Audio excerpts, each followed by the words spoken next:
Bem-vindos ao estudo de introdução ao grego koiné, lição 18. Olá pessoal, tudo bom? Nós vamos fazer uma análise num texto grego.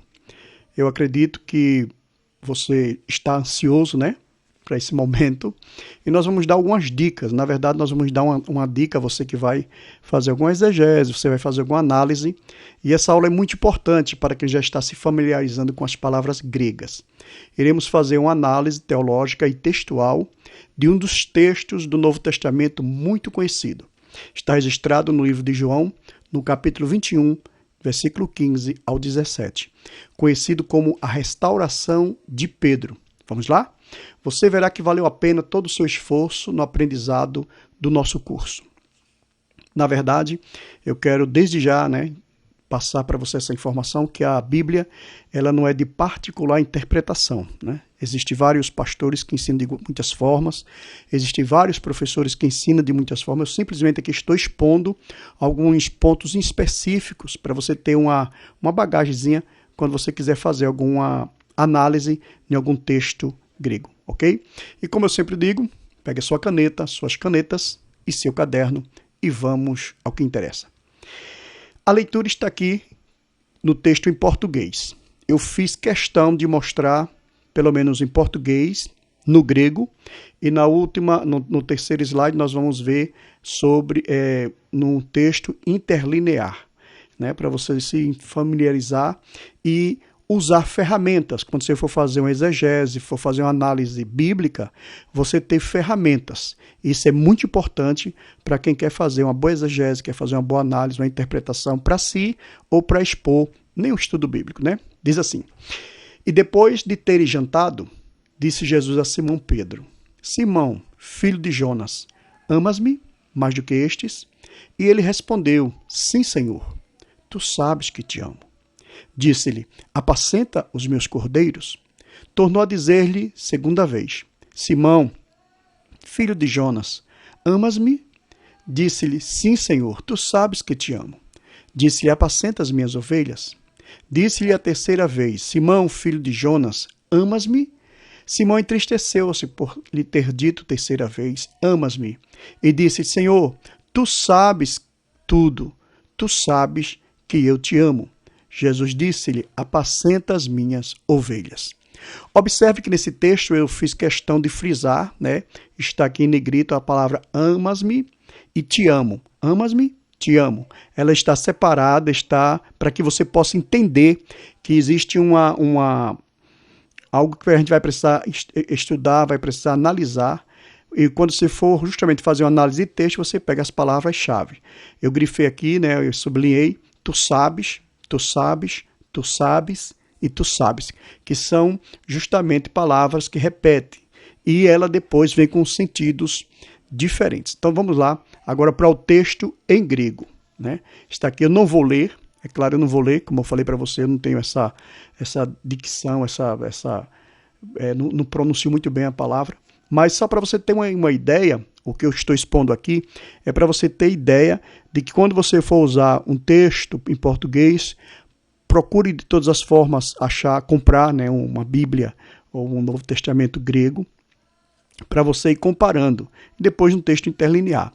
No mesmo esquema que eu fiz lá, estou fazendo aqui nesse texto em grego, separei a palavra agapasmi, philossi, agapasmi, philossi. Então você vai ver que essa palavra, ela está diferente daquilo que Jesus está falando. Amas-me, ele fala philossi, Está aqui a palavra, o amor, na palavra ágape, e o amor, vamos dizer assim, na palavra philo, que vem de filantropia, um amor mais de amigo, um amor mais familiar, um amor mais natural. Já o ágape, ele é um amor mais profundo, ele é um amor mais vamos dizer assim, tem uma intensidade maior, e ela justamente retrata o amor de Deus para com o homem. Então você observa aqui nessa conversa que Pedro ele não usa a mesma palavra, ágape, ele usa philo. Depois Jesus ele vai falar se realmente ele ama até mesmo com amor natural, quando Jesus pergunta para ele. E assim você vai entendendo que existe essa diferença. Mais adiante nós vamos ver e você já vai anotando aí. Se eu fosse você, eu copiaria, né, como está aqui, para você já tendo uma ideia. Então, quando você for fazer uma exegese, quando você fazer uma análise do texto, você tem que destrinchar ele, é como dissecando, tem que ver todos os pormenores, o que está nas entrelinhas, né, os sentidos das palavras, porque, na verdade, no texto, vamos repetir aqui, no texto em português, a palavra está amas-me, amo, te amo, ama-me, mas ela não está dando um sentido. E aqui no texto em grego, ele vai falar de ágape, e Pedro vai falar de filô, né? De filo, que vem do amor filantrópico, né? Se tu me ama, Pedro, é como se ele diz assim, vamos dizer assim, um exemplo, né? Tu me ama, Pedro? Eu gosto do Senhor. Eu gosto de você, Jesus, né? Não, mas eu quero saber se você me ama. Eu gosto, Senhor. Aí depois Jesus pergunta para ele, eu estou só parafraseando aqui, tá? Então, Pedro, então você gosta de mim? Gosta mesmo? Então quer dizer, ele troca essa palavra e somente o grego vai mostrar para a gente, né? Então vamos lá. Aqui está em português interlinear, que está a expressão em grego em cima. Se você quiser pode adquirir, está aqui a foto do Novo Testamento. Interlinear, tem da SBB, você compra, é muito bom. Ele vem como está aqui, né? É claro, com outra grafia. E é muito importante para você não pode somente se acostumar para ver na interlinear. Você tem que entender que a palavra, né? Simão, está aqui, ó, Simão, nai, sim, a palavra sim, nai kyrie, quer dizer, sim, Senhor. Su roidas, né? Nai kyrie, su roidas, quer dizer, sim, Senhor. Tu sabes, hot filossi, tu sabe que eu te amo. Então, mas você vê que ele não usa a palavra ágape, né? Ele usa a palavra philo. Então você vai vendo que existe uma diferença. Você vai perguntar por quê. Então somente essas preciosidades você consegue entender depois que você começa compreendendo e entendendo o grego, né? Por isso que eu pego muito no pé, às vezes, nas outras aulas, né? Pessoal, o grego não é uma injeção que você toma na veia, um comprimido para você aprender o grego. É um esforço, tem que ter um esforço repetitivo, mas vale a pena depois que você acha um texto como esse, numa profundidade, né, exegética, hermenêutica muito grande e tem um sentido muito profundo. Por que Pedro não usou a palavra ágape, né? E por que depois Jesus usa a palavra filos também, já no finalzinho da sua palestra, da sua conversa em particular com Pedro. Então tudo isso aí vai ensinar você a fazer uma boa análise bíblica. É claro que existem outros pastores, outros professores, e eu não sou professor, estou aqui aprendendo com vocês, que ensina com mais profundidade, com mais detalhe, que sabe também pronunciar algumas palavras em grego fluentemente. Mas essa aqui é somente uma dica para dizer para você, quando você for fazer uma análise de um texto, não só use só o texto em português, não só use só o texto em grego, você pega várias bíblias, várias traduções, várias versões, isso vai clareando mais ainda a sua mente para você ter uma ideia do que o texto realmente, porque na verdade o grego, né, a língua grega é rica, né, muito rica o seu vocabulário. Então o nosso tradutor brasileiro, né, João Ferreira de Almeida, ele não tinha muito, vamos dizer assim, uma linguagem com bastante palavra, um vocabulário. Naquela época o país não tinha um vocabulário muito rico, né? Já o grego tinha, então algumas palavras não foram possíveis, né, serem traduzidas da forma que o grego ele transfere para a gente, como nós estamos vendo aqui esse texto. Então, você vê que essa análise você precisa também fazer, esse é um esquema aqui muito bom para você entender que quando você for fazer uma análise de um texto, você tem que fazer as partições, né? Quais são as pessoas que aparecem ali naquele cenário, né? Quais são os personagens? Jesus, Simão Pedro, Jonas. Eu estou colocando aqui, mas foram pessoas como Simão, depois Pedro. Não, viu? Estou colocando o nome Simão Pedro é uma pessoa só. Mas estou colocando como aparece lá no texto, para você também não se confundir. Tá? Depois aparece cordeiros, ovelhas, né? Arnia, probatia, né? Desculpa aí que às vezes dá uma trava na língua da gente. E a gente essa é simplesmente uma forma para você abrir você escreve no seu caderno e vai vendo quais são os nomes que estão aqui. O que é que aparece de animal? Quais são os verbos que tem aqui? Aí isso vai dar para você uma amplidão muito grande e você vai ter uma profundidade muito importante. Então, tem essa palavra que Jesus falou, amas-me, agapes-me, né? Agapes-me, quer dizer, você me ama, você também observe que eu coloquei até o ponto e vírgula, que é a interrogação, né, no grego, e ele diz, te amo, philosi, quer dizer, eu gosto do Senhor, né? Quando Cristo está falando sobre esse amor, está falando do amor de Deus, que o homem deveria reverberar este amor, né? Transportar esse amor dentro de si e repassar para o ser humano, esse amor verdadeiro, o amor sem fingimento, o amor que não é feito por reciprocidade, é um amor que ele vem naturalmente, um amor muito lindo. Depois você vai ter também, você pode ver algumas expressões, né? Quando ele fala surroidás, que vem falar de saber, né? Tu sabes. Surroidás, quer dizer, tu sabes. Mas a mesma palavra não foi traduzida no português, como ele repete aqui embaixo, ele vai falar também surroidás, e também vai falar também sobre gnosques, né? Que vem da palavra conhecer. Então você vai vendo que existe essa dinâmica dentro do texto. E quando você tem uma amplidão, que você tem um esclarecimento melhor do que o texto está passando, parece que explode, né, na nossa vista. Meu Deus, por que na nossa Bíblia não está assim, né? Escrito com essas palavras diferentes, e a nossa parece que tem uma música só, uma nota só, e aqui eu estou vendo coisa que eu não vi. Então justamente é isso, o texto em grego você vai descobrir muitas coisas, muitas palavras que não foram traduzidas para a nossa língua, tá? Então ele usa essa expressão surroidás, né? Quer dizer, tu sabes, e gnosques, tu sabes, mas de uma forma diferenciada. Então vamos lá.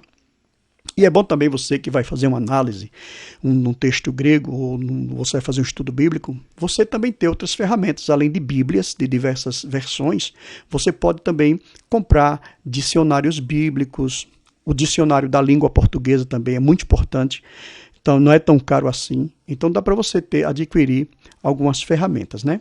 Então vamos ver aqui, no Vine, né, a palavra agapes, que é agapás, como está lá, agapas, quer dizer, você me ama. Então esse amor é o amor cristão, né? O amor cristão tem Deus por seu objetivo primário. É isso que o Senhor Jesus estava querendo passar para Pedro, né? E se expressa, em primeiro lugar, em obediência implícita aos seus mandamentos. Então esse amor de Deus, esse ágape, né? Esse amor verdadeiro que traz o homem de volta à realidade para amar sem querer nada em troca, foi esse tipo de amor que foi levantar Pedro naquele momento em que ele estava, quem sabe, deprimido, angustiante, né? Com angústia dentro da sua vida, com vontade até de desistir do ministério que lhe foi confiado. E Jesus estava ali restaurando a vida dele, mostrando a realidade para ele. Então isso é muito importante, você também abrindo em aspas, né, abrindo aqui um parênteses, você ter ferramentas também que lhe auxiliem para você entender mais ou menos isso. Não dá para a gente copiar muita coisa para que você não possa ficar com muita informação na cabeça. Mas vá aos poucos pegando essa prática, tá bom? E gnosques, que vem da palavra gnoskos, né, no sentido de conhecer, no sentido de entendimento completo e absoluto por parte de Deus. Quando Pedro fala com Jesus, roidás, quer dizer, tu sabes. Depois ele fala gnosques, quer dizer, é um conhecimento que está acima de simplesmente saber, de um conhecimento mais profundo. Então, aí o Vine vai explicar a gente aqui o dicionário, que no sentido de entendimento completo e absoluto por parte de Deus, no Novo Testamento é comum o verbo gnosco, indicar uma relação entre pessoas que sabe e o objeto conhecido. Deste aspecto, o que é conhecido é de valor ou importância para aquele que sabe. E daí o estabelecimento do relacionamento, por exemplo, especificamente o conhecimento de Deus. Então nós devemos entender também que você pode também pegar versículos, né, para fazer uma conferência, né, ou fazer uma referência. Um exemplo, quando no Salmo, parece que é 139, quando Davi diz, Senhor, tu me sondastes e me conhece. Esse conhecer é gnoskos, quer dizer, o Senhor conhece profundamente. Foi isso, por isso que não está simplesmente o roidás, um conhecimento superficial. Depois Pedro vai dizer, Senhor, que quando ele fica triste, né, quando o Senhor fala com ele pela terceira vez, parece que Jesus não entendeu o que eu estou querendo dizer, e Jesus começa insistindo até que ele exprime, né, ele exprime essa expressão. Ele diz, não só roidás, Senhor, o Senhor não só me conhece superficialmente, o Senhor gnoskes, o Senhor me conhece profundamente. O Senhor não me conhece só por fora, externamente. Então, essa palavra está dizendo desse conhecimento, o qual Davi falou. Senhor, tu me sondastes e me conhece. Então, Deus conhece o homem por dentro. Então, esses versículos que nós acabamos de falar aqui, que traz só para você uma dica para você fazer uma grande exegese bíblica. Use ferramentas adequadas, use dicionários, use recursos importantes. Não vá simplesmente bebendo simplesmente de algumas mensagens que você escuta por aí, fabricada em marmitex. Não. Faça a sua própria análise. Né? Como eu falei a princípio, que a palavra de Deus ela não é de particular interpretação. Então faça a sua análise, pega um texto bíblico, eu peguei um texto grande, é claro, mas pega um versículo e destrincha ele com várias bíblias, com várias versões no grego, no inglês. Você vai vendo e você vai observar grandes revelações de Deus para a sua vida. Tá bom? Nessa aula 18 é somente essa dica que eu estou dando para você, para fazer uma análise e fazer uma interpretação bíblica. Então, no resumo da análise, que toda análise tem que ter a sua aplicação. Primeiro, Deus busca sempre restaurar o homem e deixá-lo apto para lhe servir. Segundo, revela que o amor de Deus é imutável, independente do amor do homem para com ele. Né? Reescreva uma nova história, ele reescreve, né? Deus reescreve, Jesus estava reescrevendo uma nova história para aquela vida destruída que Pedro estava totalmente arrasado. Né? Ele reescreve uma nova história para cada vida destruída. E quarto, ele entrega valores espirituais para o homem administrar em seu reino. Então Deus trabalha em parceria com o homem. Então, mas esse homem precisa entender que ele precisa ter valores espirituais que são somente de Deus. Aí você pode dizer, mas como é que pode ser somente de Deus? Como é que ele vai repassar esses valores espirituais para mim? Ele vai repassar para você através do Espírito Santo, produzindo os frutos do Espírito na sua alma. Que Deus abençoe você e continue assistindo às aulas, continue orando por mim para que eu possa produzir mais algumas informações, mais aulas para vocês, tá bom? Estou muito satisfeito, estou muito alegre com o que Deus está fazendo com o nosso curso. Muitas pessoas, até de outros países também, estão parabenizando e agradecendo a Deus por isso. É uma simples, para a gente que é simplesmente uma forma de ajudar o reino de Deus no conhecimento da língua grega. E, na verdade, eu também estou cada vez mais aprendendo com vocês. Eu quero agradecer a Deus, agradecer a vocês, a sua atenção, o seu amor e o seu carinho para conosco. Muito obrigado. Deus abençoe você e a sua família. Nos ajude indicando para outras pessoas, tá? E até a próxima aula, pessoal. Na vontade de Deus.